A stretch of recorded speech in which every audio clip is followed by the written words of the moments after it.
Uh, my name's John Joseph Lancaster, and today's date is the 21st of September, 2003. I've just passed my 78th birthday, and I'm up here to attend the wedding of my wife's niece in New Hampshire, and we have had some glorious weather, and so now I'm making this for my youngest son, Ross. We can talk about the family in a few minutes, but let's talk about you and where you started out. Yeah. So why don't you tell me when and where you were born? I was born 5th of September, 1925 in South Boston. I don't really know the street address because at an early age, the family moved to just over the border into Dorchester at 39 Edison Green, which is the first place that I have any memory of. And one of the three-deckers, typical Dorchester three-deckers. And we lived on the second floor, and the thing that stuck in my memory, strangely, was the family that owned the house lived on the top floor. Name was Joyce, and they had a Murphy bed that went up into the wall. And I thought this was the most amazing thing, you know, to see a bed that went up into the wall. While we lived there, I have a sister that's 3 years older than I am. I think I was probably somewhere in the neighborhood of about 3. And my mother sent us down to clean the backyard. And we picked up all the papers and everything else. And my sister, who was a little bit of a devil at that time, decided the best way to get rid of all the trash was to burn it. So we raked it all under the porch, and she set fire to it, which immediately set fire to the porches. And on the first floor lived the fire chief. And of course, the fire department came and put out the fire on the porch. And I was so frightened that the fire chief, after a couple of days, came with little red fire hats. And I wouldn't take it from him because I was afraid that he was going to do something because we set the porches on fire. I remember my mother was an Irish woman. She was an immigrant to this country. And she had a very basic education.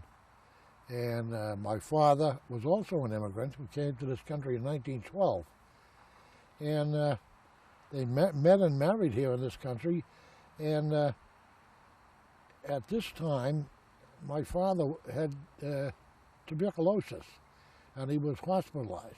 So I really have no memory whatsoever of my father, because he was 3 years in a hospital, and then he died the February following my 3rd birthday, I guess.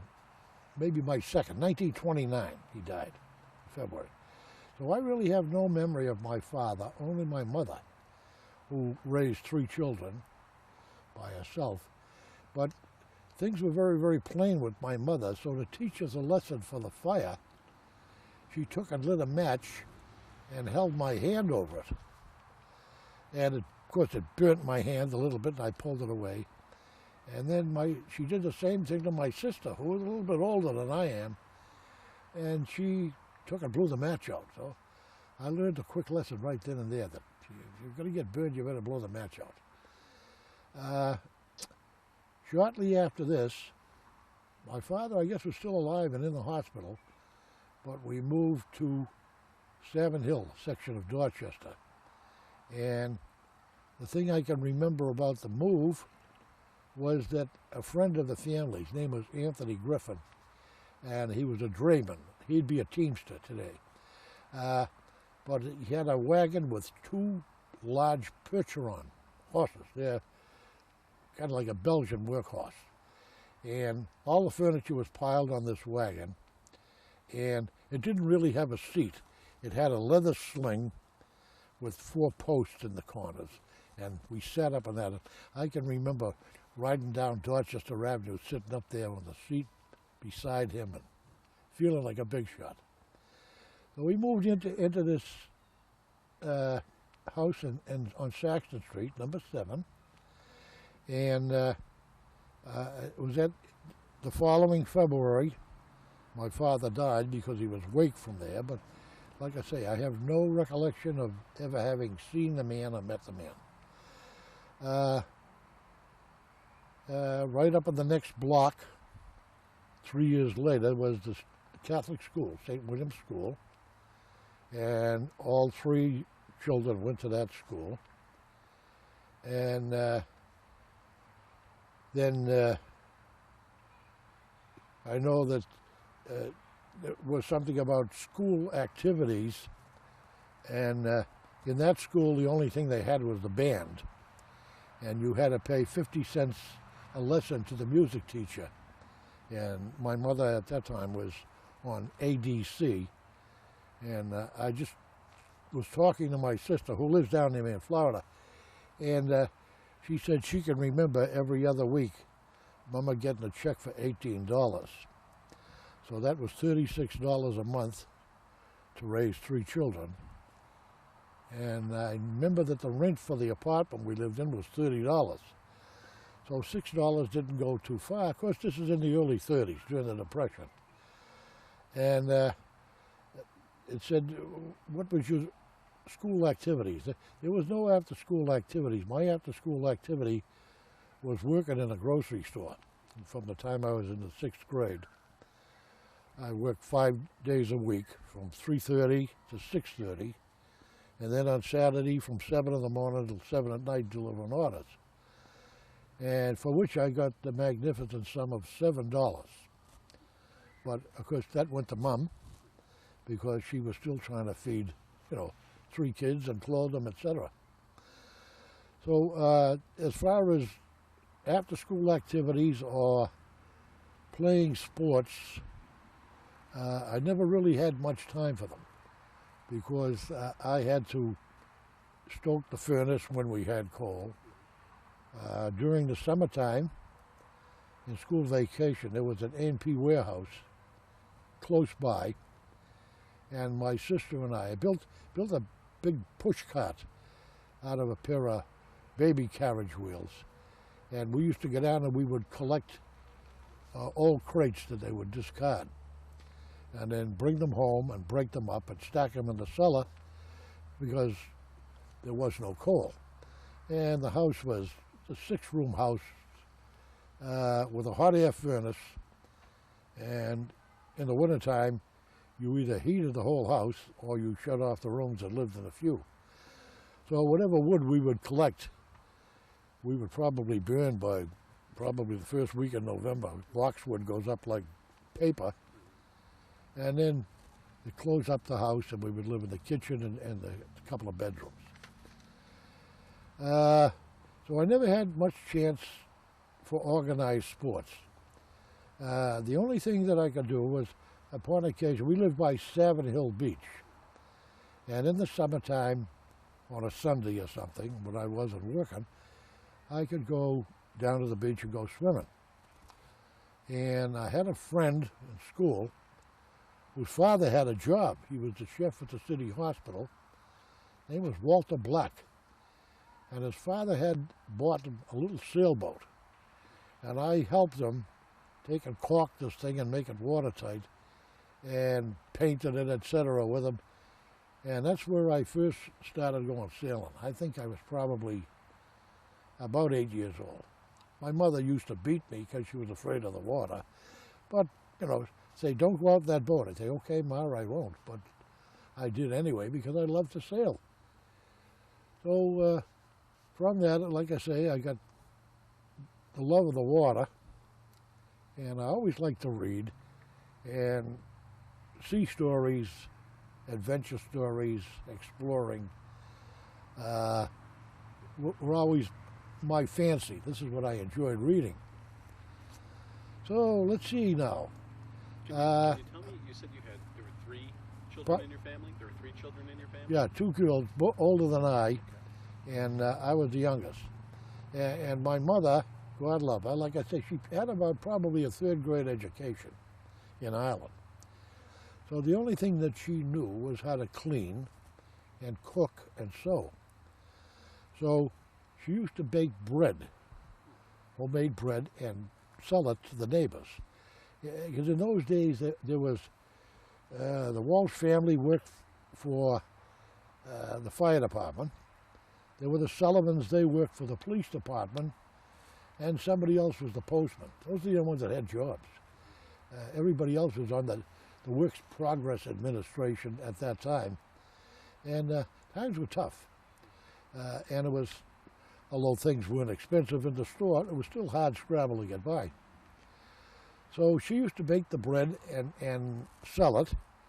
And then she also used to launder these Irish lace curtains for the neighbors around it. I can remember her doing them 50 cents a pair.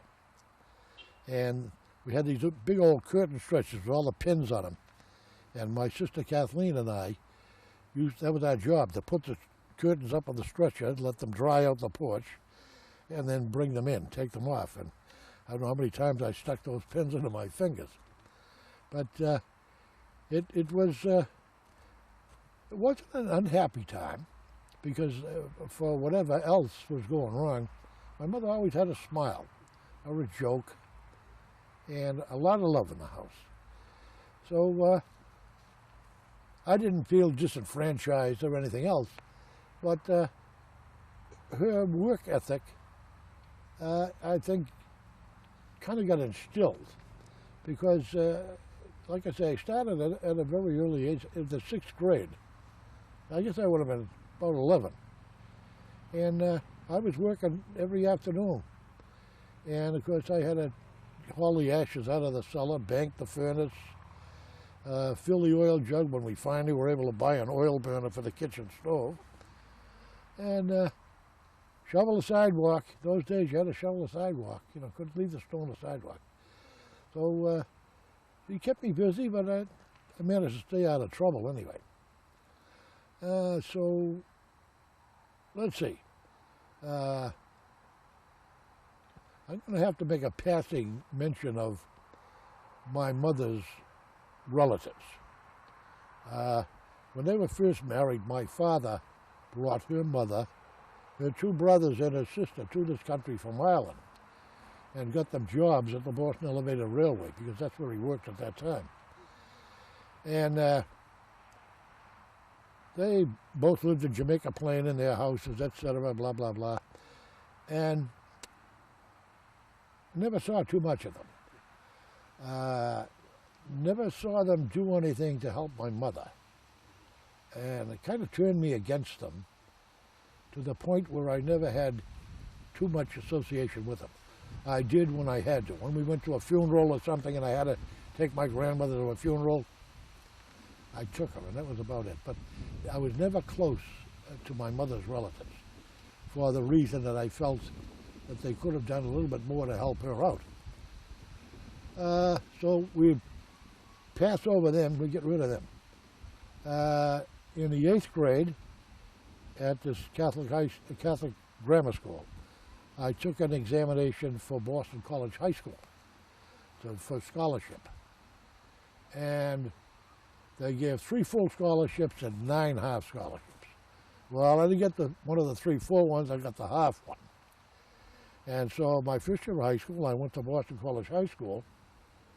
But the only unfortunate part of it was $120 a year for tuition. So that meant my mother had to come up with $60. $60 was an unheard of sum in 1938, for my mother anyway. So she kept putting it off. At the end of the first year, she hadn't paid the $60, and they told me summarily, don't come back. Which taught me another lesson, that sometimes religion doesn't practice what it preaches.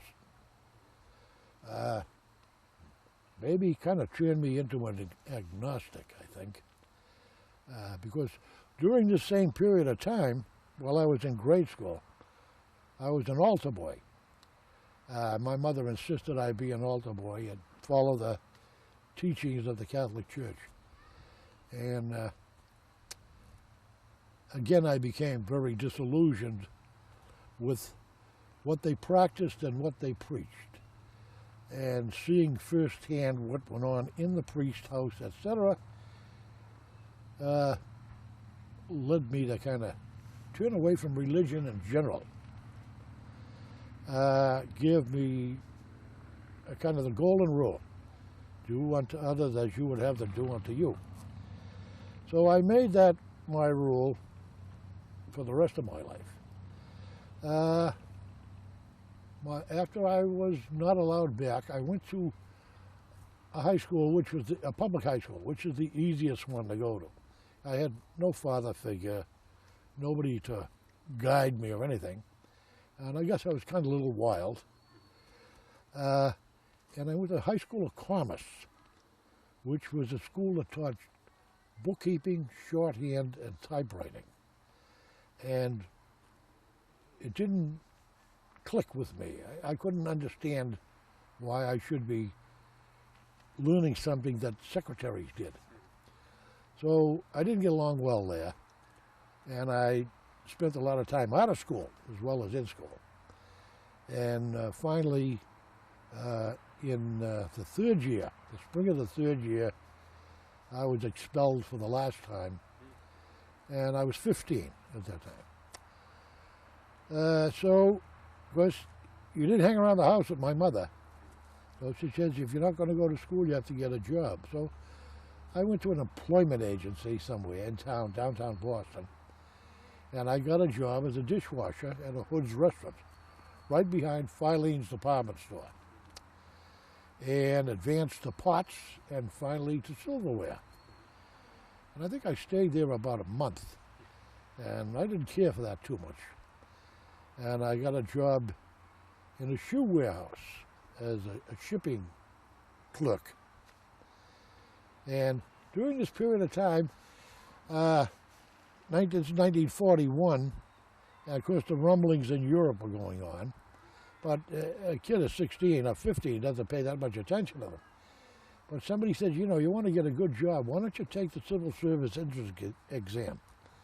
So I did, and I guess I placed pretty good at it, because I always got good marks at school, except when I was screwing off. And in August of 1941, I got a notice to go to the Boston Naval Shipyard for an interview. And I went over there late August, and on the 5th of September I turned 16, and on the 7th of September I went to work in the Boston Naval Shipyard for the magnificent sum of 58 cents an hour. Because during the summer of 1941, Franklin Roosevelt upped the minimum wage to 25 cents an hour. Prior to that, I had been getting 15 cents an hour. Then in August, it went to a quarter. Now here it is the 1st of September, and I'm getting 58 cents an hour. Now, you really don't know what this means unless you say, well, you're doubling your salary, you know. And in those days, I worked midnights, 11:30 to 7:30, on the shipways and in the dry dock. My title was Mechanic Learner Helper Shipfitter. That means I was learning to be a shipfitter's helper, which is about as low as you can get on the scale of any industry. And for going on the midnight shift, I got an extra 6 cents. So now I'm getting 64 cents an hour. But in those days, you worked 13 days and then you had a day off. So every other Sunday you had off. And I worked there from September until just about the 1st of January of 1943. No, 42.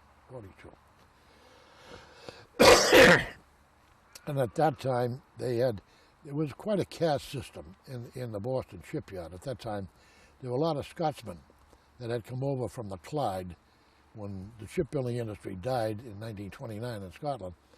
And they had kind of taken over there. So it was kind of like a hierarchy of, kings, princes, dukes, etc.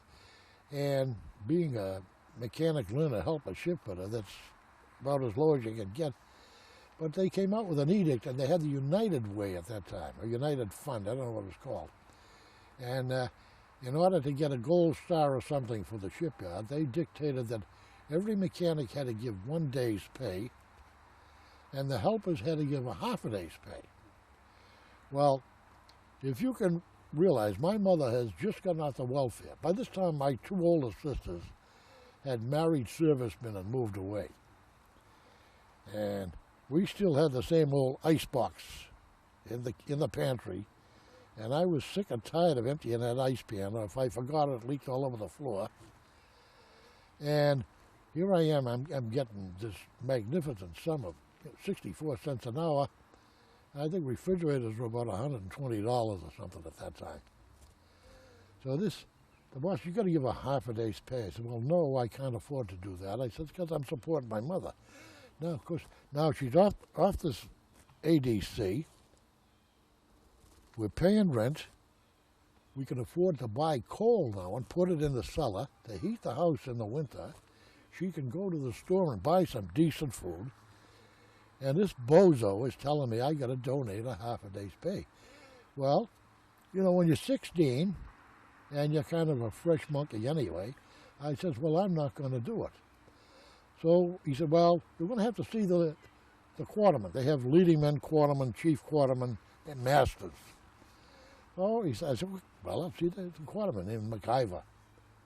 And he says, you have to do it. I says, can't afford to do it. I'm not going to do it. Well, you'll have to see the chief quarterman. I said, that's all right. I'll go see him too. Saw the chief quarterman. Said, no. Saw the master shipfitter. Said, no.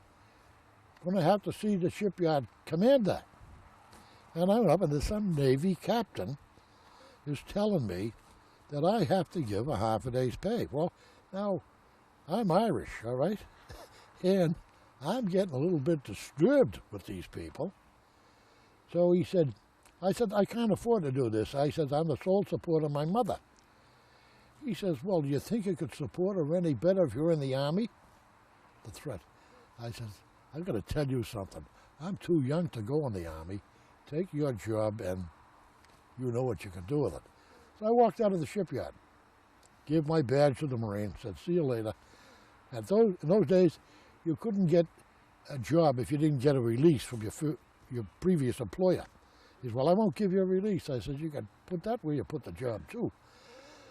So Bethlehem Steel Company had just taken over a large tract of land in Hingham, Massachusetts. Used to be an old airport, and they were building a shipyard there. They had Bethlehem Fall River, which was the big yard, but they were building another shipyard there to build smaller ships, DEs, LSTs, that type of thing. And they were crying for help. So I thumbed a ride down there. I had no transportation.